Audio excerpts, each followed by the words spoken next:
नमस्कार मित्रांनो, सर्वांना श्री स्वामी समर्थ। पितृपक्षामध्ये पितरांच्या श्राद्ध दिनी पितरांसाठी पूजा संकल्प कसा करावा, शिधा काय द्यावा, शास्त्रोक्त पूजा मंत्रासह पितृ संतुष्ट होतील। आणि पितृपक्षामध्ये बाहेर कोणत्या 3 वस्तू देऊ नये, हा व्हिडिओ नक्की पूर्ण बघा। यंदा 7 सप्टेंबर 2025 म्हणजे सोमवारी सुरू होणार आहे। 21 सप्टेंबरला पितृपक्ष। सर्व पितृ अमावस्येला हा पितृपक्ष जो आहे तो संपणार आहे। आपल्या हिंदू धर्मानुसार असे मानले जाते की मृत्यूनंतर आत्म्याचा एक नवीन प्रवास सुरू होतो। आपल्या हिंदू धर्मामध्ये पितृपक्षाला विशेष महत्त्व दिले जाते। पितृपक्षामध्ये कोणत्याही प्रकारचे शुभ कार्य केले जात नाही। पितृपक्ष किंवा श्राद्ध पक्षाला हिंदू धर्मामध्ये विशेष महत्त्व आहे। दरवर्षी भाद्रपद महिन्याच्या पौर्णिमेपासून पितृपक्षाची सुरुवात होते आणि तो अश्विन महिन्याच्या अमावस्येला संपत असते। हे पितृपक्षाचे 15 दिवस हे अत्यंत शुभ मानले जातात। असे मानले जाते की या काळात पूर्वजांसाठी तर्पण श्राद्ध पिंडदान केल्याने पूर्वजांच्या आत्म्याला शांती मिळते आणि प्रखर पितृदोषापासून त्या व्यक्तीला मुक्तता देखील मिळते।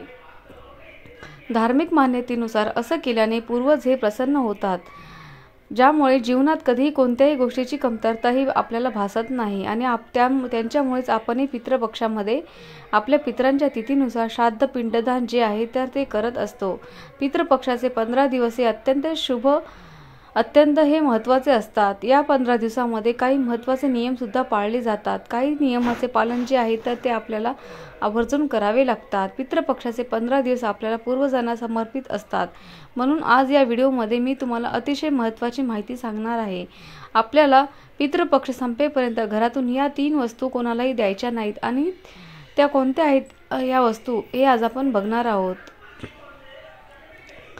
त्या वस्तू कोणालाही पितृपक्षामध्ये देऊ नये हे 99% लोकांना माहीत नाही। जर आपण कळत नकळत या 3 वस्तू जर आपण पितृपक्षामध्ये इतर लोकांना दिल्या तर आपल्या घरातील लक्ष्मी ही साथ सोडून जाते आणि आपल्या घराला प्रखर पितृदोष लागतो। आणि ज्या घरामध्ये पितृदोष असतो त्या घरामध्ये कधी लक्ष्मी स्थिर राहत नाही, मुलांची कधी प्रगती होत नाही। म्हणून आपल्याला काही झाले तरी या 3 वस्तू आपण घराच्या बाहेर कोणालाच द्यायच्या नाहीत। तर मग अशा कोणत्या 3 वस्तू आहेत ज्या आपल्याला कोणालाही द्यायच्या नाहीत, तसेच पितृपक्षामध्ये कोणत्या नियमाचे पालन करावे याबद्दलची संपूर्ण माहिती मी तुम्हाला आजच्या व्हिडिओमध्ये देणार आहे। तर व्हिडिओ तुम्ही नक्की शेवटपर्यंत बघा आणि व्हिडिओ स्किप न करता नक्की पहा। आपल्या हिंदू धर्मामध्ये ही पूर्वजांना देवतांसारखे मानले जाते आणि म्हणून त्यांना आनंदी ठेवणे हे खूप महत्त्वाचे आहे। धार्मिक मान्यतेनुसार जर पूर्वज आनंदी असतील तर जीवनात सुख समृद्धी येते। तर पूर्वज नाराज असेल तर त्या व्यक्तीचे जीवन अडचणीचे नेहमी भरलेले असते। त्या व्यक्तीच्या जीवनात सतत संकटे अडथळे येत असतात। म्हणून पितृपक्षामध्ये दररोज त्यांना तर्पण करावे। परंतु ज्यांचे पालक जिवंत आहेत त्यांना तर्पणाचा नियम अजिबात लागू होत नाही। ज्याचे पालक जिवंत आहेत त्यांनी दररोज सकाळी सूर्यदेवाला जल अर्पण करावे आणि पूर्वजांचे आवडते देवांचे नामस्मरण करावे। जर तुमचे आई वडील या जगात नसतील किंवा दोघांपैकी एक जगात असेल म्हणजे जिवंत नसेल तर त्यांनी पितृपक्षामध्ये दररोज दक्षिणेकडे तोंड करून काळे तीळ मिसळून घ्यायचे आहेत पाण्यामध्ये आणि ते दूध तीळ काळे मिसळून सूर्याला अर्पण करायचे आहे। जे तुम्हाला काळे तीळ असेल ते घालून तुम्हाला दक्षिणेकडे तोंड करून तर्पण करायचं आहे। या पितृपक्षामध्ये आपण पूर्वज असतात तर ते मृत्यूलोकात पृथ्वीवरती येत असतात आणि कोणत्या ना कोणत्या रूपामध्ये ते आपल्या घरामध्ये वास करतात।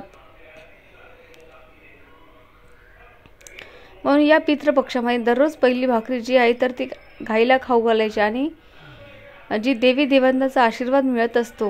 यांच्या शास्त्रोक्त पद्धतीमध्ये असे म्हटले जाते की पितृपक्षामध्ये काही खाऊ घातलं तर फळ प्राप्त होतं आणि पितृ जे आहे तर ती संतुष्टाने आशीर्वाद देत असतात। पितृपक्षामध्ये दररोज सकाळी आणि संध्याकाळी दक्षिणेकडे तोंड करून पूर्वजांच्या नावाने एक दिवा आवर्जून लावावा, कारण दक्षिण दिशेला जी दिशा असते ती पूर्वजांची दिशा मानली जाते आणि आपले पूर्वज हे पितृपक्षात दक्षिण दिशेकडून पृथ्वीवरील त्यांच्या नातेवाईकाकडे येत असतात आणि ज्या दिवशी पूर्वजांचा श्राद्ध सोहळा केला जातो त्या दिवशी दक्षिणेकडे तोंड करून पूर्वजांना आवाहन केले जाते. पितृपक्षामध्ये मांसाहार, मद्यपान हे आवर्जून टाळावे. यज्ञ, अनुष्ठान किंवा इतर धार्मिक कार्य सुद्धा पितृपक्षामध्ये करू नये. जसे की नवीन घर खरेदी करू नये, जमीन खरेदी करू नये, वाहन घ्यायचं असेल तर किंवा कपडे दागिने जे असतात ते सुद्धा पितृपक्षामध्ये कधीही खरेदी करू नये. बऱ्याच वेळा पितृपक्षामध्ये सोन्याचे भाव हे खूप कमी होतात आणि अशा वेळी आपण सोन्याची खरेदी करत असतो. पितृपक्षामध्ये सोनं खरेदी करणं हे पूर्णपणे वर्ज्य मानले आहे. बघा, जरी पितृपक्षामध्ये घर, जमीन खरेदी करू नये असं म्हटलेलं आहे, परंतु माझ्या वैयक्तिक मते अशा वस्तू आपण खरेदी केल्या तर आपले पितरामध्ये आपले पितृ संतुष्ट आणि आनंदी होतील, कारण त्यांना आपली प्रगती पाहून आनंदच होणार आहे.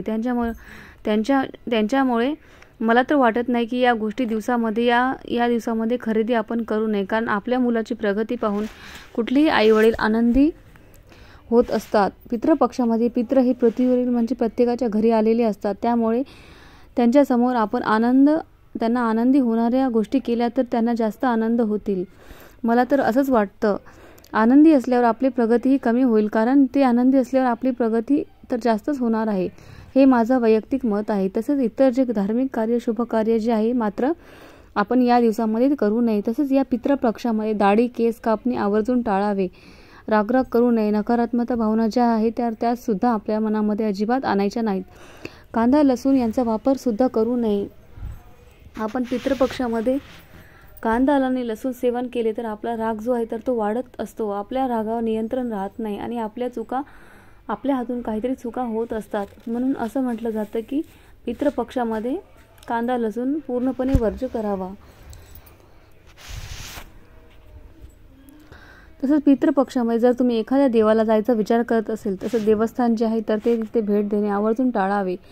तसंच घराची दुरुस्ती करण्याचे काम सुद्धा पितृपक्षामध्ये करू नये. आणि कारण पितृपक्षामध्ये आपले पूर्वज जे असतात तर ते कोणत्या ना कोणत्या रूपामध्ये आपल्या घरी येत असतात. मग त्या मुंग्या असेल तरी ते कुठले किडे असतील तरी ते आपल्या घरामध्ये कुठल्या तरी रूपामध्ये ते येत असतात. आणि जेव्हा आपण घराचं काम करत असतो तेव्हा ते आपल्या हातून मुंग्या किंवा इतर काही जीवजंतू असेल तर ते मरण पावतात. म्हणून पितृपक्षामध्ये घराची दुरुस्ती तुम्ही करू नये असे म्हटले जाते.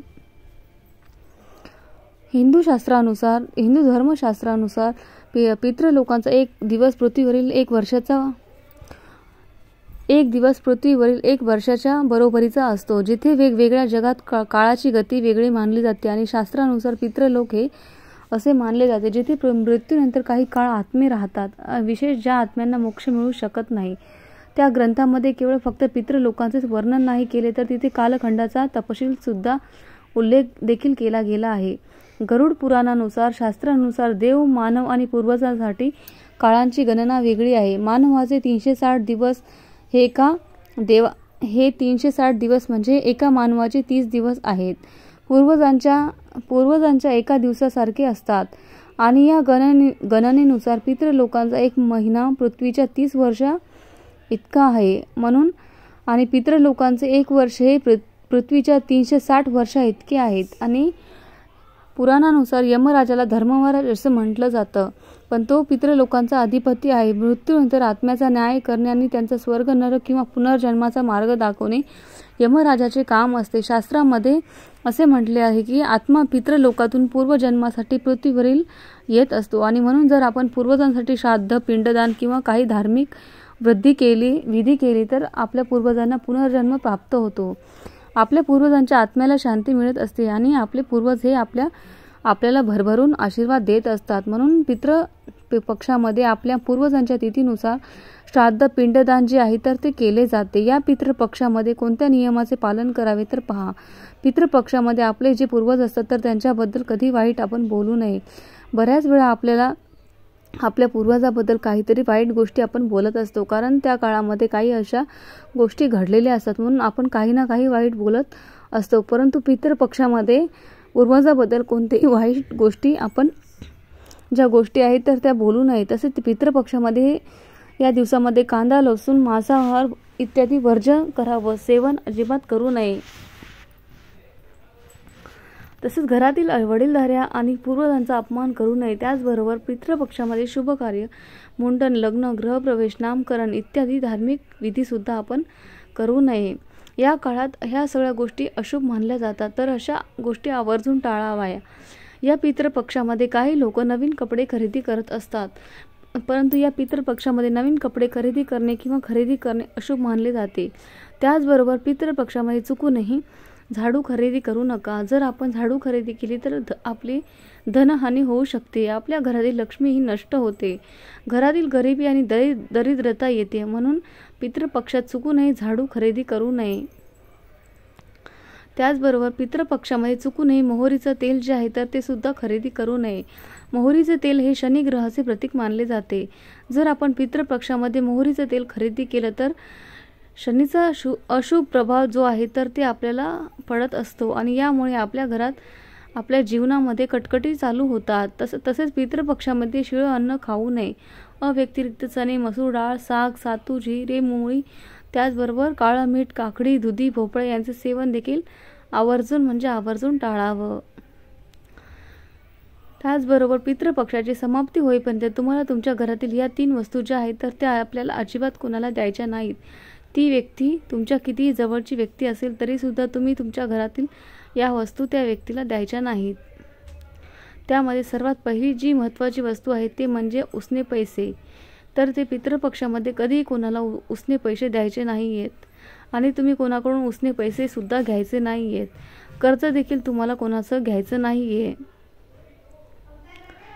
जर आपण पितृपक्षामध्ये पैशाची देवाणघेवाण केली, पैसे उसने देखील दिले, उसने घेतले तर आपल्याला घरातील लक्ष्मी ही आपली सोडून जाते. घरातील लक्ष्मी ही कायमची निघून जाते. धनहानी होते आणि आपल्याला आर्थिक समस्यांना सामोरे जावे लागते. म्हणून पितृपक्षामध्ये चुकूनही पैसे जे आहेत ते कोणाला उधार देऊ नका आणि कोणाकडून घेऊ सुद्धा नका. यानंतर पुढची जी वस्तू आहे ते आपल्या घरातील कुशा हे एक गवत असते जे पितृपक्षात वापरले जाते. कुशा सर्वांनाच माहीत आहे, ज्यामध्ये आपण पितरांना तर्पण करत असतो. ज्यावेळी कुशाचा वापर जो आहे तर तो आवर्जून केला जातो. कुशा म्हणजे पूर्वजांचे म्हणजे पितरांचे तर्पण सुद्धा पूर्ण होत नाही, ते अपूर्ण मानले जाते. त्यामुळे घरातील कुशा जी आहे तर ती चुकूनही कोणाला द्यायची नाहीये. कोणाला द्यायची नाही. कोणाकडे नसेल तर ते काय होतं की एखादी व्यक्ती जी आहे ती आपल्या शेजारच्याकडे मागण्यासाठी येतात, पण चुकूनही त्यांना आपली कुशा जी आहे तर ती आपल्याला द्यायची नाहीये. यानंतर पुढची जी वस्तू आहे ती आपल्या घरातील तांदूळ. बघा, पितृपक्षातील दान करणे सर्वश्रेष्ठ मानले जाते. पितृपक्षातील दान केले तर आपल्याला त्याचा दुप्पटीने फळ प्राप्त होते, परंतु दान करताना आपल्याला पैशासोबत तांदळाचं दान सुद्धा करायचं नाही. तांदूळ जे आहे तर ते चुकूनही कोणाला द्यायचे नसतात, कारण पितृपक्षामध्ये तांदळाचे आपण खीर बनवतो, दही भात बनवतो आणि आपल्याला पूर्णपणे आपल्या पूर्वजांना समर्पित आहे. त्यामुळे शक्यतो तुम्हाला या पितृपक्षामध्ये 15 दिवसामध्ये कोणालाही तांदूळ जे असतात ते द्यायचं नाही आहे. त्याचबरोबर पितृपक्षातील दररोज संध्याकाळी आपल्या घरातील दक्षिण दिशेला एक दिवा नक्की लावायचा आहे. दक्षिण दिशेला आपल्या पितरांसाठी दिवा लावला तर पितरांच्या वाटेतील अंधार हा दूर होतो आणि आपल्याला आपल्या आयुष्यात सुद्धा अंधार जो आहे तो दूर होतो. जे काही संकटे आहेत, अडचणी आहेत ते दूर होत असतात. म्हणून पितृपक्षामधील दररोज संध्याकाळी दक्षिण दिशेला आपल्याला हा एक दिवा नक्की प्रज्वलित करायचा आहे. हा व्हिडिओ तुम्हाला कसा वाटला?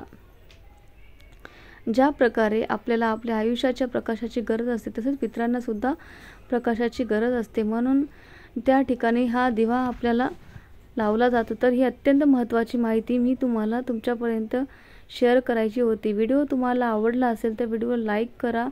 चॅनलवरती नवीन असाल तर सबस्क्राईब करा आणि हा व्हिडिओ जास्तीत जास्त तुमच्या मित्रपरिवारासोबत जास्तीत जास्त शेअर करा. आणि व्हिडिओ शेवटपर्यंत पाहिल्याबद्दल मनापासून मी तुमची खूप आभारी आहे. धन्यवाद. श्री स्वामी समर्थ. जय जय स्वामी समर्थ.